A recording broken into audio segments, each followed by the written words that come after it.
What's up guys, Michael's here again, standing in front of Big and Blue, the 15 Charger RT, but we're not talking about that car today. Instead we're going to talk about the other Charger that I have, 2008 police car Dodge Charger. And is it really worth the money after an agency sells them?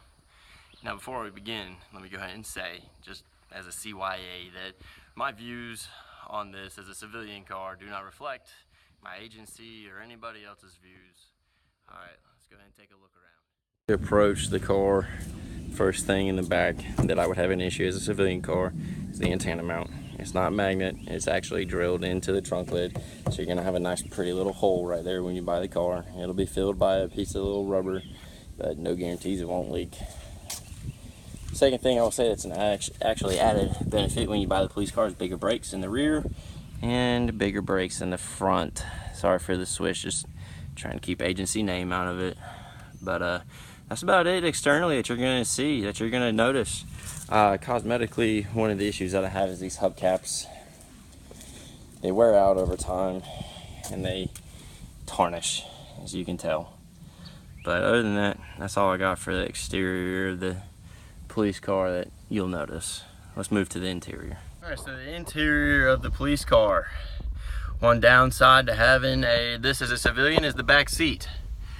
I can go ahead and tell you from experience, in that back seat, it is not exactly the most clean place. Every time I have something happens, you know, I clean it and do it the best I can with all the sanitary stuff, but there's no guarantee that you're gonna get all the nasty germs, blood, pee, and other kind of just human stuff in the back seat of this car, to include vomit, unfortunately for them drunk people. Once we move past that, move up from the rear, you're gonna come up to the front and you got the center console area.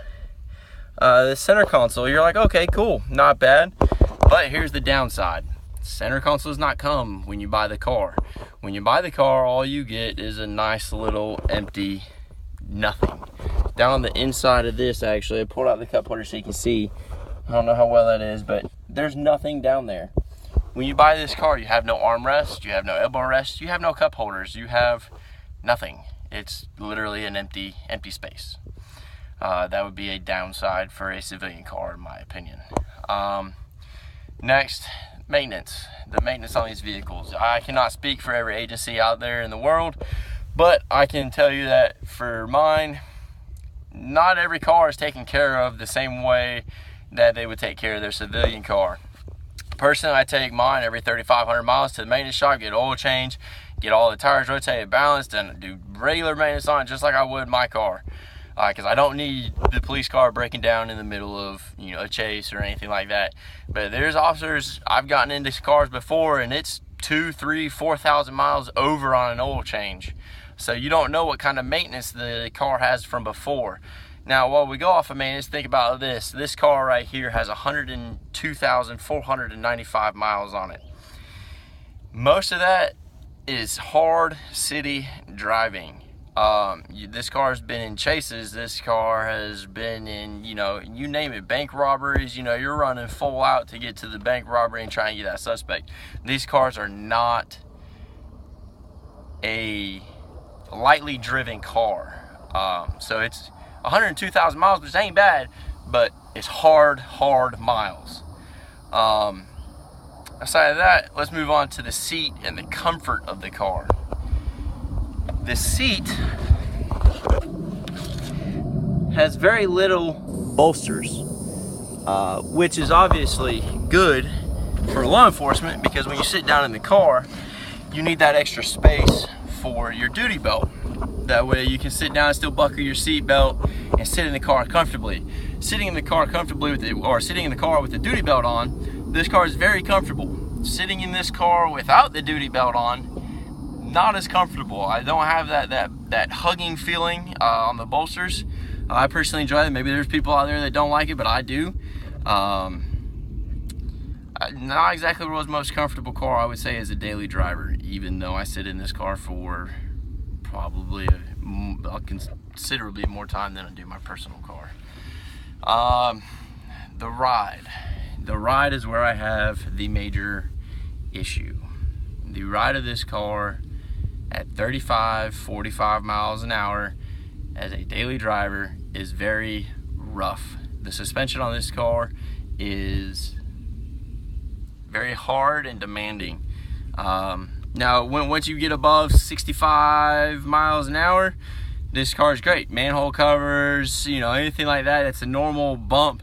You don't really feel it that much. It just kind of glides over it. But 35 miles an hour in the city, you feel every single nook and cranny in this road. You hit a manhole cover and you feel it all the way through your spine. This is a very rough ride as a daily driver. And I personally would not buy a police car, even though it may only be $5, $6, $7, $8, $9,000 used. I would not recommend it. Now, as a police car, I'm not gonna lie, it's great as a police car. I've driven the Crown Vic, I have driven the Ford Interceptor, I've driven the Chevy Caprice, and the Dodge Charger, of course. And to me, the Dodge Charger is, as far as cars, now not SUVs, never driven an SUV, but as far as cars are concerned, I believe that the Dodge Charger is by far the best police car out there. It's roomy, it's got a lot more room than the other cars that I listed, and it's very well suited for law enforcement, not very well suited for civilian use. Now again, like I said, this is my personal view.